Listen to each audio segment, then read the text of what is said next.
صراحه شعور جميل، والمقابله كانت شيقه من جميع النواحي، من ناحيه الاحتكار ديال الكره ومن ناحيه جميع ولعبوا باللعب مساحه ضيقه والمرتدات.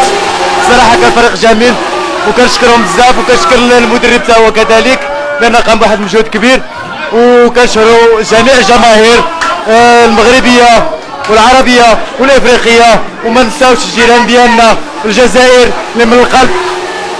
هاس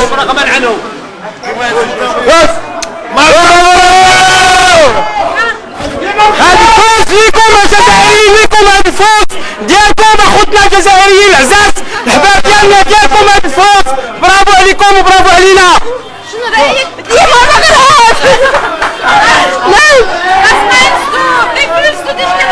Ich fühle mich einfach unbeschreiblich, das ist einfach wie ein, keine Ahnung, das ist Geschichte, das ist echt Geschichte. شعور لا يوصف. مشجعة طبعا حكت برمضان انها سعيدة جدا هذا فوز لجميع المسلمين والعرب والامازيغ بدون تحديد ايش. مرحبا. شنو رايك بهذا الحدث التاريخي؟ والله كنا متوقعين، عندنا فريق قوي كنا متوقعين، وان شاء الله راح نروح للفينال وناخذ الكاس ان شاء الله. ان شاء الله ان شاء الله ان شاء الله.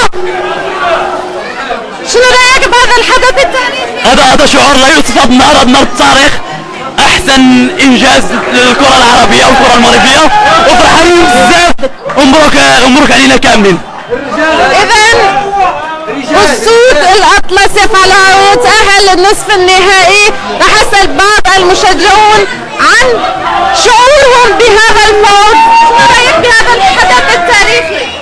هو انا مش قادر نعبر، المهم هو اننا حققنا ما حققه. ان شاء الله كاس العالم، ان شاء الله نبيو كاس العالم. ربحنا والحمد لله، ربحنا. فخر لكل العرب، نهدي هذا الفوز لكل العرب واول فلسطين. الحمد لله الحمد لله تحقق الهدف. هو احنا كنلعبوا مباراه بمباراه، والهدف ديالنا ماشي هو تنقولوا غادي نفوزوا بكاس العالم.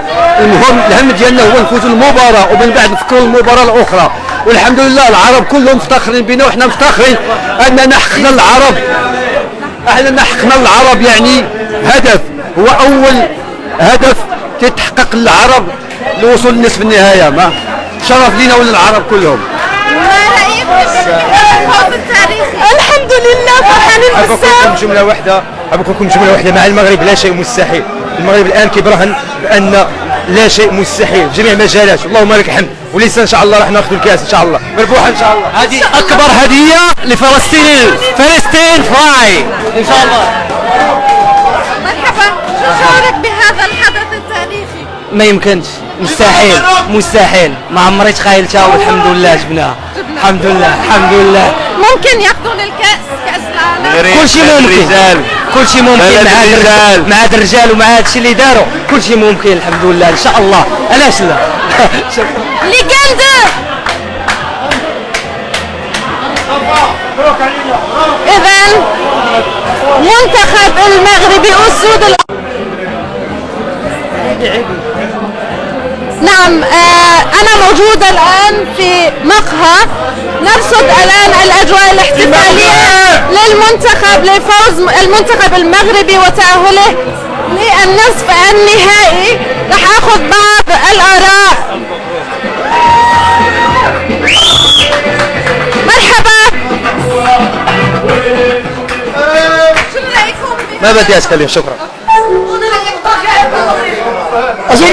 مبروك للشعب المغربي، نحن من سوريا ونشجع المغرب كله ان شاء الله، ومن كردستان كمان.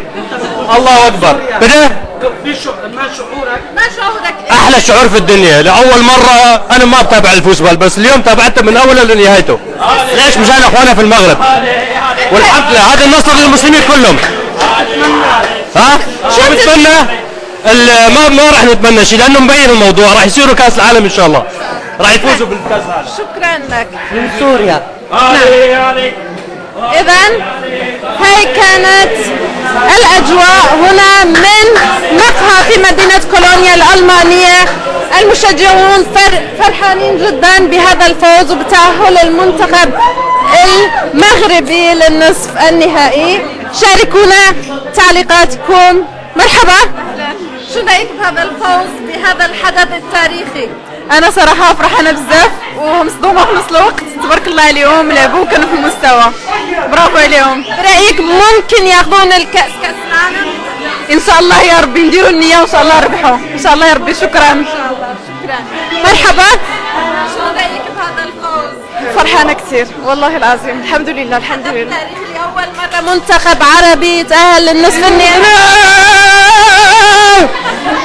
الحمد لله الحمد لله. شنو شعورك؟ شعوري شنو؟ إذن أشكركم لحسن المتابعة، ومثل ما شفتوا تأهل المنتخب المغربي للنصف النهائي. تحية إذا كان ممكن، تحية لكاع أخوتنا العرب اللي ساندونا واللي عاونونا، وتحياتي للمصريين اللي فرحوا معنا من القلب. والحمد لله هذا أول الحمد لله انتصار تاريخي وتزاد من الفينال. اللهم لك الحمد، فرحنا بزاف وكنشكروا وكنعاود نشكر العرب اللي عاونونا، شكرا بزاف، واللي فرحوا معنا، والفيصل هذو المغاربه والدول المغاربيه والعرب كاملين، وشكرا لكم. كلنا في الخارج.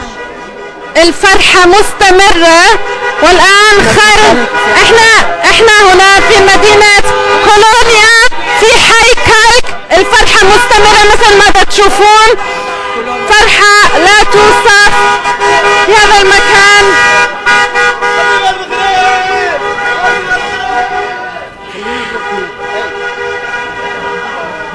طيب منا تعال منا خليكم وياي، ممكن نشوف الأجواء كيف. طبعا مثل ما شفتوا هسه الأجواء مستمرة حتى خارج المقهى، ما رح تنتهي هنا وبس. شكرا لحسن متابعتكم، شكرا لتفاعلكم على DW عربية. هاي كانت المباراة، هاي نهاية المباراة، ومبروك للمنتخب المغربي، لأسود الأطلس والشعوب العربية اللي حققت هذا الإنجاز، هذا الحدث التاريخي. المغرب يتأهل للنصف النهائي. موعدنا الكأس هو موعدنا. شكرا. إذن شكرا لكم، فوز لجميع العرب وجميع المسلمين. شكرا. والأفارقة أيضا، إخواننا الأفارقة يشجعوننا أيضا. شكرا لكم متابعينا، وإحنا نبقى على تواصل معكم عبر التعليقات. شكرا لكم، وأترككم الآن مع بعض المشاهد. شكرا لكم، إلى اللقاء.